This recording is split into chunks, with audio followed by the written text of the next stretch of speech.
A well-regulated militia being necessary to the security of a free state. The right of the people to keep and bear arms shall not be infringed. Welcome to another edition of Bearing Arms, Cam and Company. My name is Cam Edwards. Glad you're with me on the program today. Now, I know that I said that Rob Dorr from the Minnesota Gun Owners Caucus was going to be with us today, but apparently having some scheduling difficulties. So we will talk with the good folks from the Minnesota Gun Owners Caucus here in the near future, I promise you. But we do have plenty of other things to talk about today, including this bizarre piece from NBC News, headlined, "A gun influencer conspired to illegally import machine guns. He still has a home on YouTube." Dun, dun, dun. Yeah, apparently after you're convicted, I guess you lose your First Amendment rights too. Talking about Larry Vickers, who, of course, pleaded guilty not long ago to bringing in, importing machine guns illegally. As David Ingram of NBC reports, his admissions of guilt have done relatively little to dent his profile on YouTube, Facebook, or any of the other internet platforms that help make Vickers famous within the online gun community. He's still posting updates to his fan base of 415,000 followers on Facebook while he awaits sentencing, and the hundreds of videos featuring him using various machine guns are still available on YouTube. Yep. Okay, so and what, do they expect YouTube to take down every one of his videos? Do they expect Facebook to bar him because he pled guilty to a crime? I mean, if that's the standard going forward, holy cow. I mean, it can't just apply to Larry Vickers, right? It has to apply to everybody who's been convicted of a crime. Should they lose their social media platforms as well as their freedom once they are sentenced? This is absolutely insane to me, but I don't think this was coming specifically and solely from NBC News. I think the gun controllers had a hand in this story. As Ingram writes, as of a few days ago, YouTube was still running pre-roll advertisements on Vickers' videos, according to a review by NBC News. On Friday, after questions from NBC News, YouTube said in a statement that it had suspended Vickers' YouTube channel from its paid partner program, meaning that the channel could no longer make money on the platform. YouTube cited a policy requiring paid creators to remain responsible online and offline and avoid behavior that harms others. The company said such behavior by paid creators is rare. Quote, "If we see that a creator's on and or off platform behavior harms our users, community, employees, or ecosystem, we may take action to protect the community," policy says, pointing to, quote, "fraudulent or deceptive behavior" as one example. Now, my question is, so how do these videos harm the community? And this is where the gun controllers come in. Ingram quotes Everytown for gun safety, which he describes as an advocacy group that opposes gun violence, as opposed to an advocacy group that opposes gun ownership. Yeah, called on YouTube to enforce its own policies against Vickers and other creators of gun content. Justin Wagner, senior director of investigations at Everytown, said in a statement to NBC News, quote, "YouTube is a cesspool of violent and irresponsible gun content." And here are his examples. Videos that teach civilians military shooting tactics, or whose sole purpose is to glamorize fully automatic weapons of war, go far beyond educational content for responsible civilian gun owners, and shouldn't be permitted on YouTube's platform. Now, let's break that down for a second. According to Everytown, unless there is what they consider to be an educational component to these videos, they don't think it should be online, right? And of course, we know what their idea of gun safety is, so we can only imagine what their idea of educational content is, right? Don't own that gun. Not that one over there. Oh, yeah, by the way, don't own that gun over there. Here's how you destroy a firearm in compliance with ATF standards, right? That's, I guess, the educational content that they're talking about. Look, shooting is fun. It is an activity that is enjoyed by millions of Americans across the country, right? We've talked on this program before about high school trap shooting leagues, fastest growing sport in many states. The Minnesota High School Trap Shoot League, their championship last year, had over 7,000 participants. In New York State, you're seeing dozens of schools adopt their own trap shooting programs, although it is not a sport that is officially recognized by the New York High School Athletic Association. Should be, but it's not. And then, of course, again, you've got, millions of Americans who just enjoy recreational shooting. They don't shoot competitively, but they love to go out with their family or friends and, send a few rounds downrange. There's nothing educational about that per se. If they take a camera along and they post their videos, it's just showing, again, the entertainment value of the shooting sports. Because if it wasn't fun, people wouldn't do it, right? And that's what groups like Everytown hate. As we've talked about with Chuck Michelle on this program before, there is an effort not just to destroy our ability to keep and bear arms, but our ability to promote this right. You've got efforts in California to shut down gun shows, even though no firearms are actually exchanged at a gun show in California, thanks to their 10-day waiting period, right? They just don't want gun owners around talking to one another. You had the law in California that was supposedly aimed at preventing minors from being enticed into buying firearms illegally, right? But it was written so broadly that you actually had junior shooting programs shut down in the state of California because they worried about the fines, the tens of thousands of dollars in fines that they would be subjected to if they so much as, hung a banner with a sponsor's name during one of these, junior shooting meets. So there is very much an attempt to chill the First Amendment rights of Second Amendment advocates. And Everytown's examples of the cesspool that is YouTube are a perfect example of this, right? They don't want you to have videos showing training tactics if they consider them to be military shooting tactics, right? And by the way, who gets to decide? Who gets to decide whether or not this is a tactic that is suitable for civilians or really only limited to active duty military members? They're not happy with YouTube making that determination, right? They want to be the ones to determine whether or not a particular video gets posted online or remains online or is allowed to be monetized. And anything that they find objectionable, and again, we know how much that might be, they think should be yanked off of the platform, certainly demonetized, right? So the creator of that video can't make any money off of it. But ideally, they want to push that to the sidelines, push it into the shadows, and eventually eradicate our First Amendment right to speak up in support of our Second Amendment. NBC News tried to reach out to Vickers and his attorney. Didn't get a comment. Ingram writes, in posts on Facebook and Instagram after his guilty plea, Vickers thanked people who had stood by him and said he accepted responsibility, writing, I own my actions and understand the consequences. Big boy rules, as many of us, myself included, have said in the past. Ingram says some of Vickers' fans reacted to his posts by criticizing federal law enforcement or the existence of the laws restricting machine guns in the first place. A website dedicated to firearms, AmmoLand, has denounced the prosecution, saying the government wants to, quote, imprison a decorated American soldier for a series of victimless crimes, which, by the way, is accurate. This is a victimless crime. Now, whether or not you think that these gun laws are ridiculous, they should be struck from the books, or you think that, why should anybody be allowed to own a machine gun? Who was the victim here? There were no victims in this case.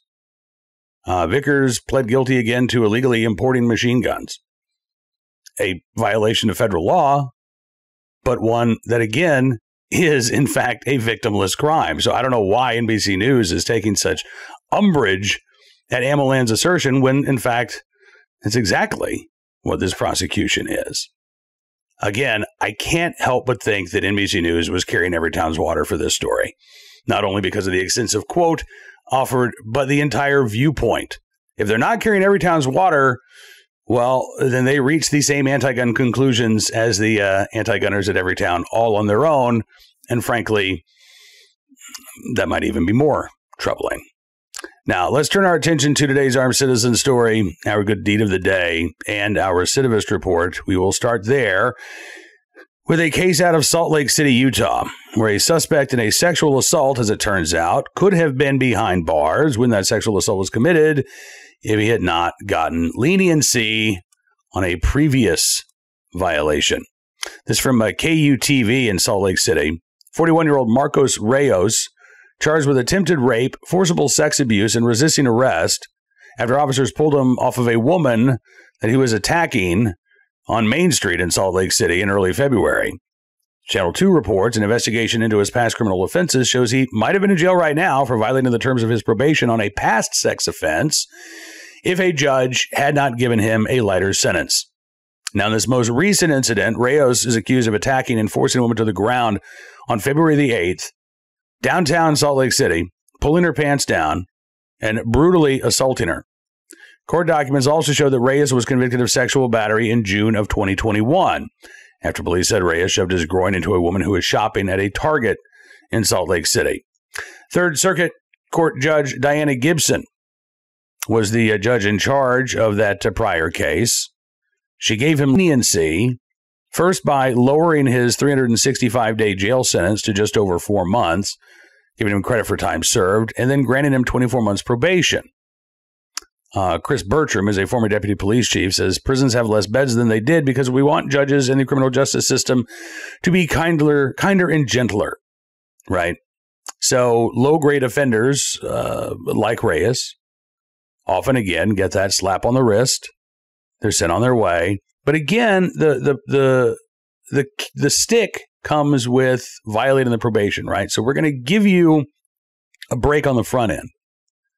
But if you violate the terms of your probation, well, then we're going to show you how serious we are. That's supposedly how the system is supposed to work.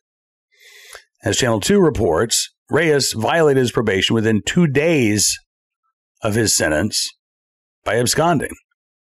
In May of 2023, his probation officer wrote to the court that Reyes had, quote, never stepped foot in his office. At that point, he had racked up 8 separate probation violations. The officer said, hey, what we need to do is terminate his probation, and we need to send him back to jail to complete the entirety of that 364-day sentence. Now, Reyes ended up getting arrested in June of last year, but Judge Diana Gibson, instead of sending him back to jail, released him from custody and, quote, allowed him to walk free with time served. So that promise of consequences if you violate probation never materialized. In fact, the opposite happened. Reyes repeatedly violated his probation. He was arrested. He was brought before a judge. And the judge said, you know what? No big deal. Go on. Get out of here. Channel 2 reached out to the judge to ask why Reyes was released from custody when he never complied with his probation, which also involved completing mandatory sex offender therapy courses. So it wasn't just a matter of, pee into a cup. Are you looking for a job? Are you, staying on the straight and narrow? He was supposed to, again, be showing that he took responsibility for his actions, that he was trying to complete the therapy that would hopefully prevent him from or allow him to stop his impulsive behavior going forward. Never went to a single class. And that didn't matter to the judge, who, by the way, didn't bother responding to Channel 2 when they reached out. So Channel 2 took to the streets of Salt Lake City and asking folks what they thought about this. Molly Smolin, person walking on Main Street where the attempted rape occurred 2 weeks prior, said it's a horrific incident. I used to work down here, and I do feel like things have gotten a lot more dangerous. Christian Messenger, another guy walking down the street, was asked if he felt safe walking around the day. He said, well, yeah, during the daytime, but not at night. Marco Reyes, meanwhile, now being held without bail, the most current charge of attempted rape. In the past conviction, Channel 2 notes, he was evaluated by the jail to be a significant risk of reoffending to the public, which again, apparently was completely ignored by the judge who had the opportunity and the responsibility to ensure that Reyes faced consequences for his previous crimes. because that did not happen. Reyes was out on the street instead of behind bars where he should have and could have been. And again, another one allegedly victimized by Reyes in a sexual assault in downtown Salt Lake City. Now, today's armed citizen story from Roseville, Michigan. This is a weird one, I got to tell you. Here's the headline. Roseville police say woman shot niece in self-defense. The shooting victim likely to be charged with attempted murder and arson. The headline is weird enough, but it gets even stranger when we delve into the details here. The Macomb Daily reports that a dispute between a Roseville woman and her cognitively impaired niece resulted in the niece being shot in a case of self-defense over the weekend. This happened on Saturday at an apartment complex there in Macomb County, where the two women lived together. According to police, the 63-year-old aunt shot her 31-year-old niece once in the neck after the aunt was attacked. The niece taken to a local hospital where she was at last report listed in serious condition. Police Chief Mitchell Berlin said the shooter's been released as we are treating this incident as a justified shooting. Berlin said that detectives believe the aunt in this case was the victim, that the woman who was shot was the aggressor, and she is expected to be charged with several felonies, including assault with intent to murder as well as arson. So we don't know all of the details that led up to this shooting, but it does sound, again, like the niece, cognitively impaired as she might be, tried to kill her aunt, and her aunt was forced to act in self-defense. She has been questioned by detectives. Authorities say that the aunt remained at the scene of the shooting, was cooperative.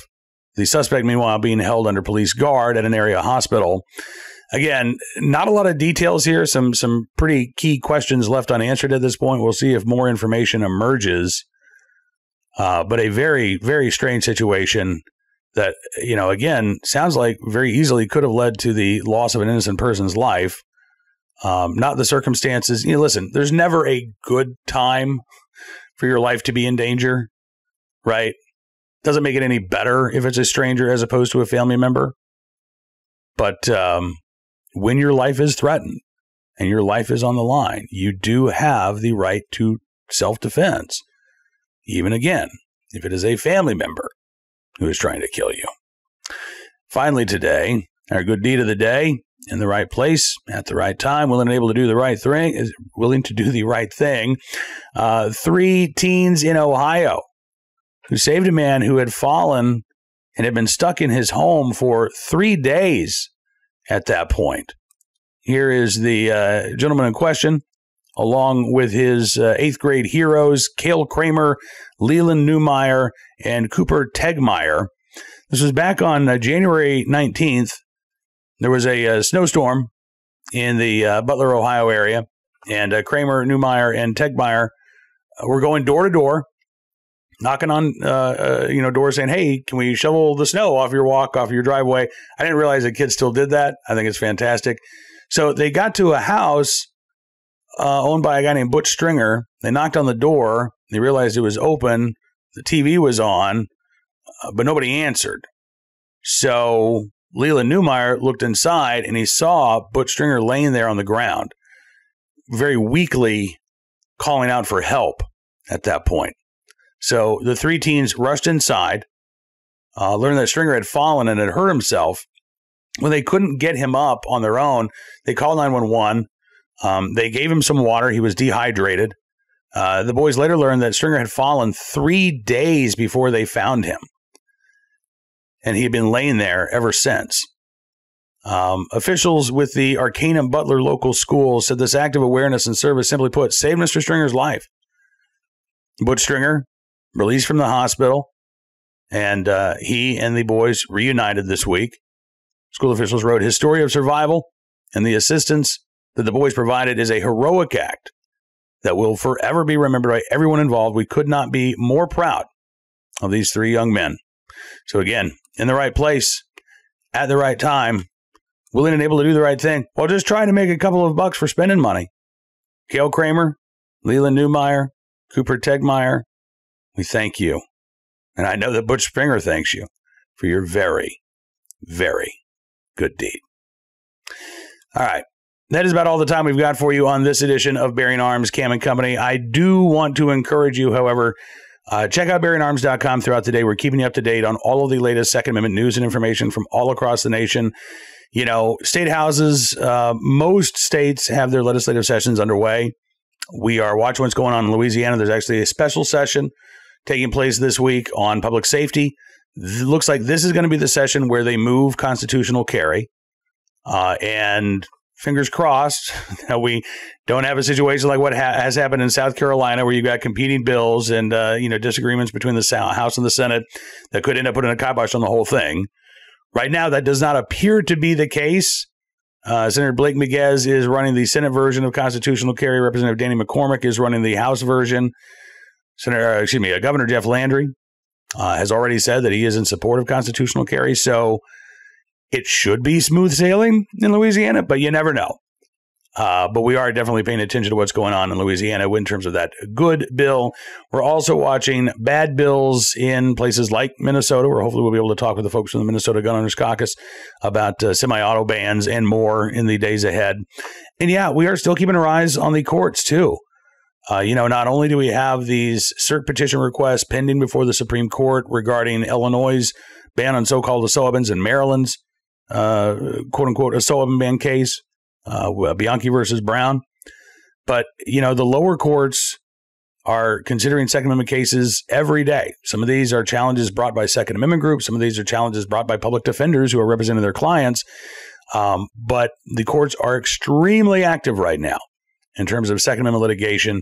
We're covering all of those cases for you, as well as the legislative updates and, of course, armed citizen stories and more, including, by the way, stories about the criminal justice system, where, yesterday we had this story out of Illinois, for example, where the mayor of the village of Dolton, Illinois, in Cook County, has apparently been so profligate in her spending that most of the town's police fleet is in danger of being repossessed because they haven't made payments. They're about $76,000 behind. Meanwhile, she's advocating for all kinds of gun control laws, spending hundreds of thousands of dollars a year on her own personal security staff, while the state of Illinois makes it incredibly difficult for residents of Dolton and everywhere else in the state to exercise the right to keep and bear arms.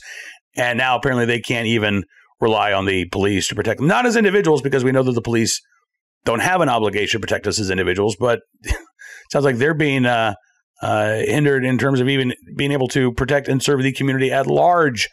So we've got a lot of information for you at Barry and Arms. I encourage you to check out the website throughout the day, constantly updating with new information and new posts from myself, Tom Knighton, and our contributors. Again, BarryandArms.com. If you like what you see, I would also encourage you to become a VIP or VIP Gold member. All you have to do is go to BarryandArms.com/subscribe. Use the promo code GUNRIGHTS, and you can get a significant savings on your VIP or VIP Gold membership. As I always saying, thanks for showing your support. We're going to give you exclusive content you won't find anywhere else, because your support really does make a difference, and it truly does matter. So thank you again. We'll see you back here tomorrow with another edition of Barry and Arms Cam and Company. Until then, be well, be safe, and be free.